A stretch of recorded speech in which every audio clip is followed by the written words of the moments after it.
जी बिल्कुल, इलेक्शन गहमा-गहमी अरूज पर है, अब चंद ही रोज़ बाकी हैं और इस हवाले से जितने भी कैंडिडेट्स हैं वो अवेयरनेस फैलाने के लिए बैनर, पम्फलेट उसका जो है इस्तेमाल कर रहे हैं, लेकिन वो इस्तेमाल कहीं गलत भी हो रहा है क्योंकि अहम जितनी भी इमारतें हैं, चाहे वो सरकारी हों, निजी हों,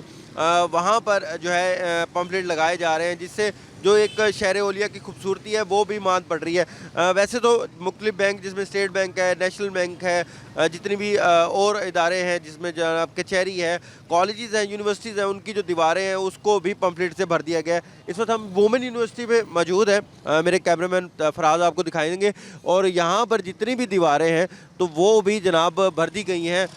मुख्तलिफ यहाँ पर बैनर से और पम्फलेट्स वगैरह जो हैं वो लगा दिए गए हैं, जिसकी वजह से जो पूरी यूनिवर्सिटी है उसकी जो दीवारें हैं वो एक अलग ही मंजर पेश कर रही हैं और एक सियासी जो है वो अखाड़ा दिखाई दे रहा है। यूनिवर्सिटी की दीवारें ये दिखाई नहीं दे रही। तो जितने भी यहाँ पर शहरी हैं, यहाँ पर लोग हैं, वो यही एतराज़ करते हुए दिखाई दे रहे हैं कि कम से कम जो ऐसी इमारतें हैं वहाँ पर ऐसी चीज़ें ना लगाई जाए जिससे जो है वो उस इमारत का तकद्दुस भी जो है वो पामाल हो, साथ साथ जो शहर की खूबसूरती है वो भी मान पड़े। जी।